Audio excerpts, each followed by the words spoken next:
अस्सलाम वालेकुम व्यूअर्स, मैं हूं सैयद अबुल हसन और आप देख रहे हैं प्रॉपर्टी 365 का फेसबुक और यूट्यूब चैनल। व्यूअर्स, आज की वीडियो डीएच सिटी कराची की मार्केट अपडेट के हवाले से है। और इस वक्त डीएच सिटी कराची की मार्केट को मैं समझता हूं कि बायर्स मार्केट है। जैसा कि आप जानते हैं कि रियल एस्टेट के अंदर जनरली मार्केट के ट्रेंड दो तरह के चल रहे होते हैं। या तो सेलर्स मार्केट होती है या बायर्स मार्केट होती है। थोड़ा सा मैं इसका डिफरेंस बताता चलूँ, फिर आगे वीडियो को बढ़ाते हैं। सेलर्स मार्केट वो मार्केट होती है जिसके अंदर जो नंबर ऑफ प्लॉट्स होते हैं या प्रॉपर्टीज़ होती हैं उनकी सप्लाई जो है वो काफ़ी कम होती है, तो उस वक्त सेलर्स मार्केट होती है। और ज़्यादातर उस वक्त जो प्राइसेस हैं वो बढ़ रही होती हैं और जो सेलर होता है वो अपनी मनमानी प्राइसेस पे अक्सर प्रॉपर्टीज़ बेच रहे होते हैं। इसी तरीके से बायर्स मार्केट की बात करें तो बायर्स मार्केट तब होती है जब सप्लाई ज़्यादा होती है मार्केट के अंदर प्रॉपर्टीज़ की, और बायर जो है उसके पास निगोशिएट करने के लिए काफ़ी सारे ऑप्शंस अवेलेबल होते हैं, मार्जिन्स होते हैं। तो इस वक्त पिछले 2-3 महीने की तेज़ी के बाद मैं समझता हूँ कि इस वक्त बायर्स मार्केट है डीएच सिटी के अंदर।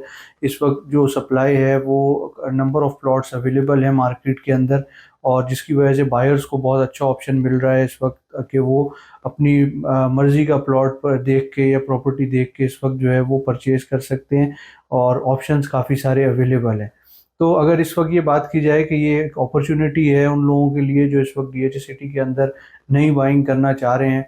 और ये ऐसा टाइम है कि अगर आप इस वक्त आते हैं बाइंग करने के लिए तो आपको मल्टीपल ऑप्शंस मिलेंगे हर सेक्टर के अंदर।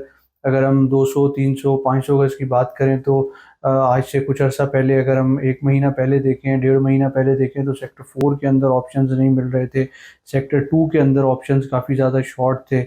और इसी तरीके से सेक्टर 3C वगैरह के अंदर 200 गज़ भी जो है वो काफ़ी कम थे। लेकिन इस वक्त जो पोजीशन है वो ये है कि नंबर ऑफ़ प्लॉट्स अवेलेबल हैं। बहुत सारे जो लोग हैं जिन्होंने प्रॉफ़िट टेकिंग की है वो इस वक्त एग्ज़िट भी कर रहे हैं मार्केट से। तो ये एक ऐसा टाइम है कि अगर आप आते हैं इस वक्त बाइंग के लिए तो आपको पिछले 1 डेढ़ महीने के मुकाबले में कुछ मुनासिब रेट्स के अंदर, प्राइसेस के अंदर आपको प्लॉट्स मिल सकते हैं।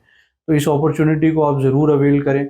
इसी के साथ-साथ मैं एक और चीज़ भी आपको बताता चलूँ कि इस वक्त जो ट्रेंड है वो कौन से सेक्टर्स में ज़्यादा चल रहे हैं बाइंग के हवाले से। तो इस वक्त जो ट्रेंडिंग पे है बाइंग के हवाले से वो तो सेक्टर 3C, डी और ई हैं, जिसमें 3C में 200 गज़ के प्लॉट्स हैं, 3D और 3E के अंदर जो है वो 125 गज़ के प्लॉट्स हैं। वहाँ पर क्योंकि ये जो स्टार्टिंग वाला एरिया है सेक्टर 3 ये भी आबाद हैं, तो इसके साथ ये एक्सटेंशन हैं, तो इसमें काफ़ी ज़्यादा लोग इंटरेस्ट ले रहे हैं। इसके बाद अगर किसी सेक्टर के अंदर बहुत ज़्यादा ट्रेंड है बाइंग का तो वो है सेक्टर 4, फिर सेक्टर 7, उसके बाद फिर सेक्टर 6 आता है। सेक्टर 4 और 7 को डिस्कस कर लेते हैं। अगर हम 1 डेढ़ साल पीछे जाएँ तो सेक्टर 4 और 7 के अंदर इतनी ज़्यादा बाइंग नहीं होती थी। 7 में तो 500 गज़ के हवाले से फिर भी बाइंग हो रही होती थी, लेकिन 4 के अंदर जो है वो काफ़ी ज़्यादा मार्केट स्लो रहती थी। लेकिन जब से ये खबर आई है कि जो शाहराह भुट्टो है उसको कनेक्टिविटी सेक्टर 4 और 7 के दरमियान से मिलेगी, तो उसके बाद से काफ़ी ज़्यादा सेक्टर 4 के अंदर बाइंग का ट्रेंड हमने देखा है कि बढ़ गया है। और यहाँ पर अगर 300 गज़ के प्लॉट की प्राइस भी देखी जाए तो इस वक्त तकरीबन 1 करोड़ 10 लाख, 1 करोड़ 15 लाख के अराउंड आपको प्लॉट मिलता है। और अगर कोई थोड़ा अगर कम प्राइस वाला आप प्लॉट देखते हैं जो अफेक्टेड प्लॉट होता है तो वो आपको ऑलमोस्ट 95 लाख से 1 करोड़ तक वो भी मिल जाता है। तो ये एक ऐसा प्राइस है जिसके अंदर अगर सेक्टर 4 में आप प्लॉट परचेज़ करते हैं तो आने वाले टाइम में काफ़ी बेहतर आपको उसमें रिटर्न मिल सकता है। इसी तरीके से सेक्टर 7 के अंदर भी बाइंग हो रही है। सेक्टर 7 के अंदर 500 गज़ और 1000 गज़ के प्लॉट्स हैं। तो जो 1000 गज़ है वो तो बिल्कुल ही जो एंट्रेंस है, जो शाहराह भुट्टो वाली एंट्रेंस बनेगी इसकी, उसके साथ है 7C। तो वहाँ पर भी जो है वो मैंने देखने में ये आ रहा है कि 1000 गज़ के प्लॉट्स के अंदर भी काफ़ी ज़्यादा लोग जो बड़े प्लॉट्स लेना चाह रहे हैं वो इंटरेस्ट ले रहे हैं। और इस वक्त एक चीज़ ये मैं बताता चलूँ कि बायर्स मार्केट के होने के बावजूद भी जो प्राइसेस हैं वो स्टेबल हैं। सर्टेन परसेंटेज जो है वो करेक्शन की आई है, लेकिन उसमें ऐसा नहीं है कि मार्केट कोई क्रैश हो रही हो या कोई बहुत ज़्यादा रेट कम हो रही हो। इस वक्त नॉर्मल सिचुएशन है, जेन्युइन बाइंग का रुझान काफ़ी ज़्यादा है। जो शॉर्ट टर्म इन्वेस्टर्स थे वो मार्केट के अंदर नज़र नहीं आ रहे। इसी तरीके से अगर प्राइसेस को जो बाइंग ट्रेंड है उसको देखा जाए तो सेक्टर 6 को लोग बहुत ज़्यादा पसंद कर रहे हैं। 6 के तमाम ही सब सेक्टर्स को, जैसे 6A बी के अंदर 500 गज़ के प्लॉट्स हैं और 6C के अंदर भी 500 गज़ है और डी के अंदर जो है वो 200 गज़ और 300 गज़ के प्लॉट्स हैं। तो अब यहाँ पर सेक्टर 6A भी जो है ये क्योंकि सेक्टर 3 के साथ है, अगेन जो आबाद है, लिवेबल है, उसकी वजह से सेक्टर 6 के अंदर जो है वो डेवलपमेंट कंप्लीट है और यहाँ पर पोजेसन भी दे चुका है डीएचए। आप यहाँ पर प्लॉट लेके उस पर घर बना सकते हैं। तो सेक्टर 6 की तरफ भी लोगों का काफ़ी रुझान है इस वक्त बाइंग का। इसी तरीके से 6D की अगर बात की जाए तो ये इसको कंपेयर किया जाता है 3C के साथ, जहाँ पर 200 गज है। 6D के अंदर भी 200 गज है। मैं ये समझता हूँ कि 6D के अंदर 200 गज का प्लॉट इस वक्त लेना बनता है, क्योंकि वहाँ पर जो डेवलपमेंट है वो काफ़ी ज़्यादा है 3C के मुकाबले में। ये पुराना सेक्टर है और जो इनिशियली जो डेवलपमेंट प्लान था उसके अंदर ये शामिल है।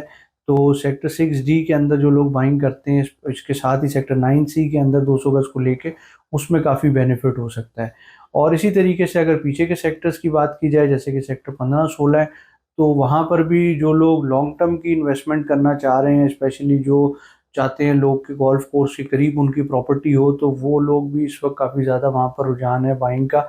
इसके अलावा एक और ट्रेंड भी इस वक्त हम देख रहे हैं कि सेक्टर 14 के अंदर जो घर बने हुए हैं उसके अंदर भी लोगों का रुझान बढ़ रहा है, क्योंकि अब शारजा भुट्टो खुलने के बाद जो एक्सेस है, जो टाइम है डीएचए सिटी पहुंचने का, डीएचए से या कराची के दूसरे इलाकों से, तो वो काफ़ी ज़्यादा जो है वो कम होने की वजह से अब ये देखने में आ रहा है कि लोग बहुत सारे ये भी प्लान कर रहे हैं कि आने वाले 6-8 महीने में डीएचए सिटी के अंदर जो है वो फौरी तौर पे घर लिया जाए और रहने के लिए जो है वो आया जाए। तो उसके लिए सेक्टर 14 छोटे घरों के हवाले से बहुत ज़्यादा इस वक्त ट्रेंडिंग में है। तो 125 गज, 150 गज और 190 गज के जो है वो यहाँ पर घर अवेलेबल हैं।